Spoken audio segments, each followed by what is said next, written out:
Allahu Ekber, Allahu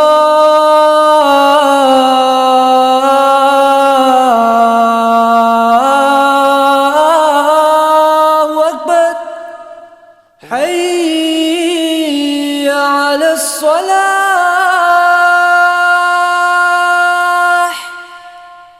Eşhedü enne Muhammeden Resulullah.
İhtişamı ve görkemiyle İstanbul'u ziyaret eden yerli yabancı herkes tarafından hayranlıkla izlenen ve şehrin önemli simgelerinden biri olan Sultanahmet Camii, yine çok önemli tarihi eserlerimizden biri olan Ayasofya Müzesi'nin tam karşısında yer almaktadır.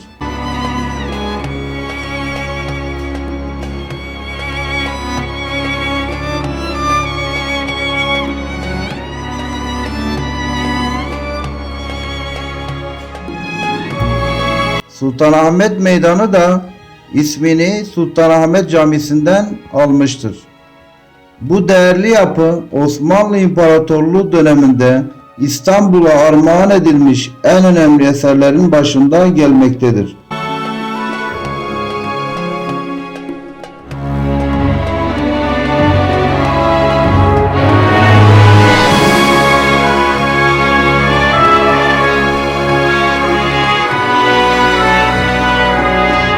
Sultanahmet Camii, Osmanlı Sultanı 1. Ahmet tarafından 1609 ve 1616 tarihleri arasında yaptırılmıştır.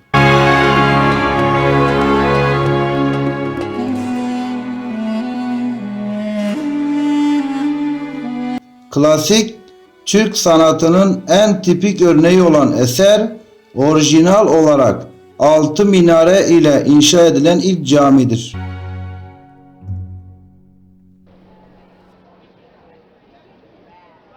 Mimar Sinan'ın eserlerinden biri olmadığı halde bu yapı Sinan'dan izler taşımaktadır.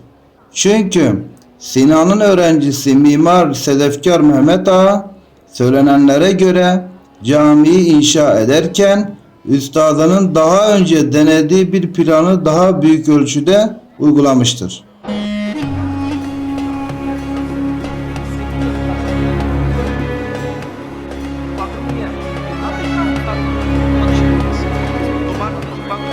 ...17. yüzyılın önemli eserlerinden biri olan Sultanahmet Camii, Sultan 1. Ahmet'in emriyle dönemin asıl mimarı Sedefkar Mehmet Ağa tarafından Mimar Sinan'ın yapı anlayışı içinde inşa edilmiş bir şaheserdir. Yapımı 7,5 yıl süren caminin yapımına 1609'da başlandı ve 1617'de tamamlandı.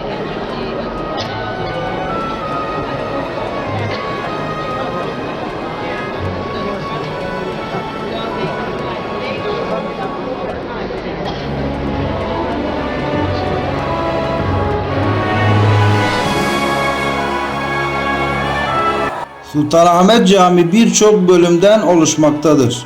Bünyesinde Sultanahmet Sultan 1. Ahmet Türbesi, medrese, hamam, muvakkithane, kütüphane, Arasta Çarşısı, Darüşşifa ve Hünkar kasrı barındırmaktadır.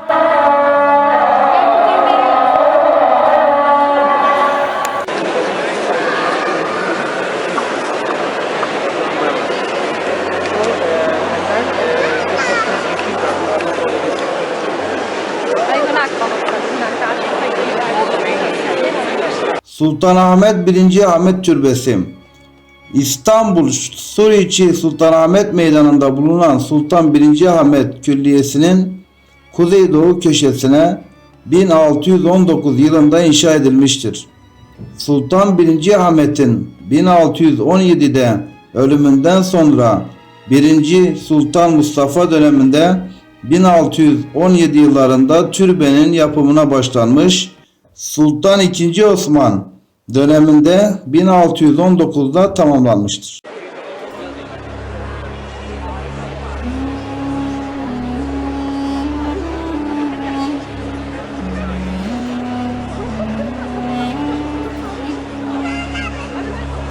Müvakkithane Osmanlı döneminde halkın namaz vakitlerini öğrenmesi için yapılmış olan 38 müvakkithaneden günümüze kadar gelmiş olan 29 adetinden bir tanesi de Sultanahmet Camisi'nde bulunmaktadır. Müvakkithane içerisinde ortada mermer ayaklı yekpare mermerden yuvarlak bir masa da yer almaktadır.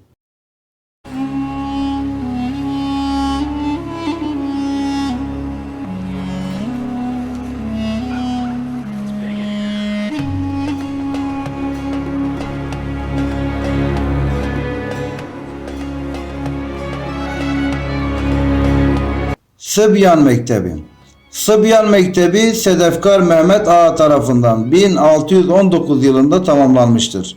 Sıbyan Mektebi caminin dış avlu duvarının köşesinde yer almaktadır. Küfeki taşından yapılmış olan mektebin zemin katında bir çeşme ile dükkanlar, üst katında da kare planlı dershane bölümü bulunmaktadır. Dershanenin dışa kapalı olan kuzey duvarının ortasına iki yanında birer niş bulunan ocak yerleştirilmiştir.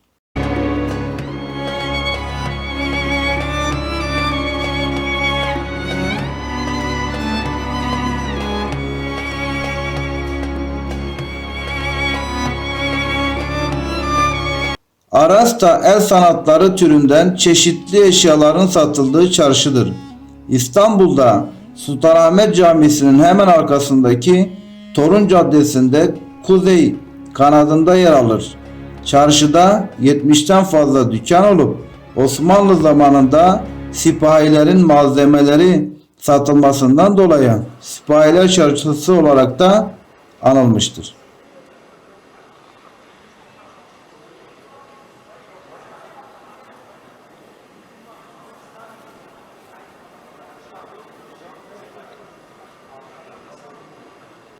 Sultanahmet Hamamı, hamam bölümünde çıkan yangından sonra birçok bölümü yağmalanmış ve sökülerek satılmıştır. O kadar ki bugüne kadar gelmesi bile çok önemli bir olaydır. Hamamın ayakta duran kısımları ılıklık, havlet, külhan ve hazinedir. Hamamın halvetin kubbesi yıkılmış, göbek taşı, kurna gibi bölümlerinden eser yoktur. Altıgen bir planla yapılmıştır. Bu şekilde yapılması zamanına göre görülmemiş bir şekildedir. Sultanahmet Camii baştan aşağıya farklı bir mimari ile gerçekleştirilmiştir.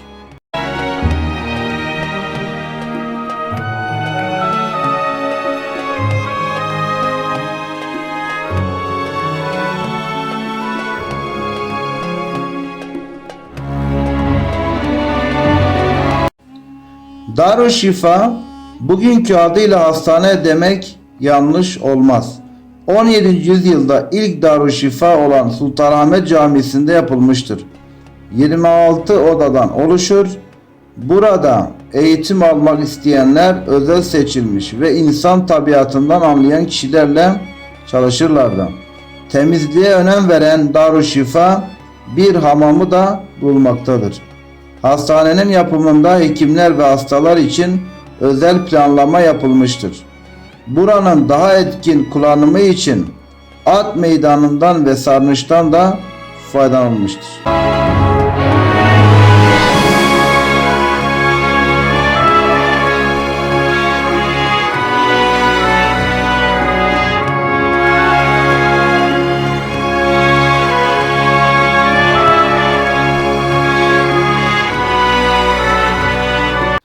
Hünkar Kasrı.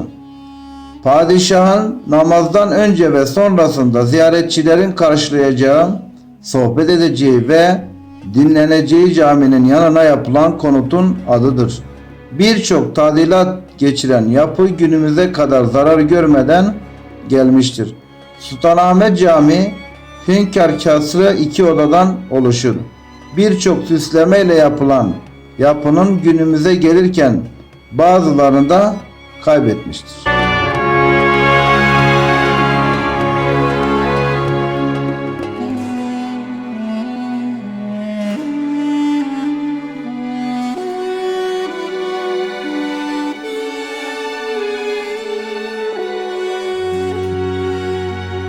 En belirgin özellikleri ne diyecek olursak, caminin mimari Mimar Sinan değil, onun en iyi öğrencilerinden Sedefkar Mehmet Ağa'dır. Cami 16 şerefeye sahip ve üzerinde 23,5 metre çapındaki ana kubbe bulunuyor. Cami Osmanlı'nın ilk 6 minareli camisi olma özelliğini taşıyor.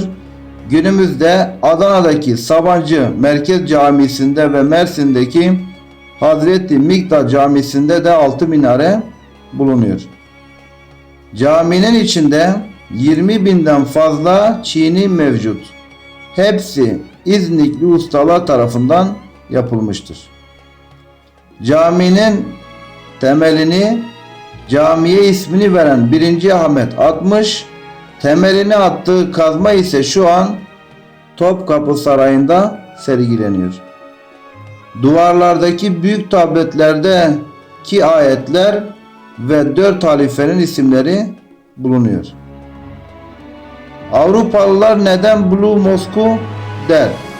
Cami mavi, yeşil ve beyaz renkli İznik çinileriyle kaplandığı için yarım kubbeleri ve büyük kubbesinin içi de yine mavi ağırlıklı kalem işleri ile süslendiği için Avrupalılarca Mavi Cami yani Blue Mosque olarak adlandırılır. İçinde 23.000 adet İznik çinisi bulunmaktadır.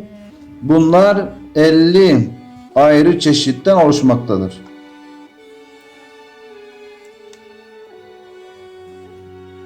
Sultanahmet cami yapılırken toprak taşımıştır. Sultan 1. Ahmet caminin tüm yapım aşamalarında özel olarak ilgilenirdi.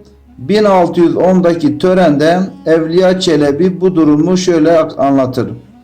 Cümle üstad, mimar ve mühendisler toplanıp Üsküdarlı Mahmud Efendi'nin ve üstadımız Evliya Efendi'nin dualarıyla esasinin kazılmasına başlamış. Evvela Sultan Ahmet Han eteğine toprak doldurup "Ya Rab, Ahmet kulunun hizmetidir, kabul eyle" deyip amellerle birlikte temelden toprak taşıdı. Külliyenin içindekiler cami, medrese, darul kurra, muvakkitane, sıbyan mektebi, arasta, hamam, imaret, darüşşifa ve türbeden oluşan külliyenin merkez yapısı olup bir dış avlu ile çevrelenmiştir. Hünkar mahfilinin özelliği: padişahların ibadeti için oluşturulmuş özel mekanlardan olan Hünkar mahfili, Sultanahmet Camii'de altın yaldızlı çinilerin sedef kakmalı kapısı ve ince duvar işlemesiyle bir başyapıttır. Cami 6 minarelidir. Minarelerin 4'ü üçer, ikisi de ikişer şerefelidir. Bu caminin inşasından evvel 6 minareli cami yalnız Mekke Camii olduğu için şerefini muhafaza etmek üzere Mekke camisine 7. olarak bir minare ilave edilmiştir. Evliya Çelebi'nin dilinden Sultanahmet Camii özetlersek, Evliya Çelebi Sultanahmet'teki avizelerin yapıldığı yıllarda oradaki Çiniler kadar güzel ve değerli olduğunu şöyle anlatır. Bu camide asılı avizeler 100 Mısır hazine değerindedir. Çünkü Sultanahmet Han ecdadından beri toplanan kıymetli eşsiz cevahirleri, dört diyardan gelen çok değerli hediyeler buraya koymuştur. Mesela Habeş Veziri Cafer Paşa camiye 6 adet zümrüt kandil göndermiştir. Her bir kandil 6'şar okka ağırlıktadır.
Não acho.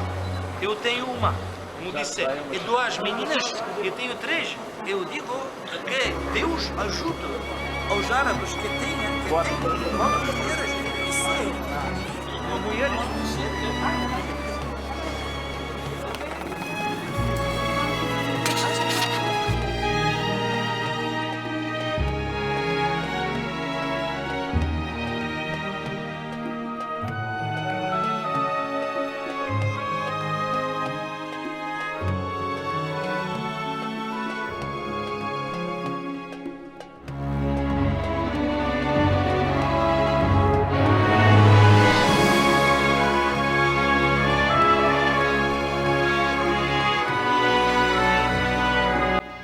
Bu kadar. Umarım videomuzu beğenmişsinizdir. Türkiye'deki gezilecek yerlerin diğer tüm videolarını oynatma listemizden takip edebiliyorsunuz. Görüşmek dileğiyle.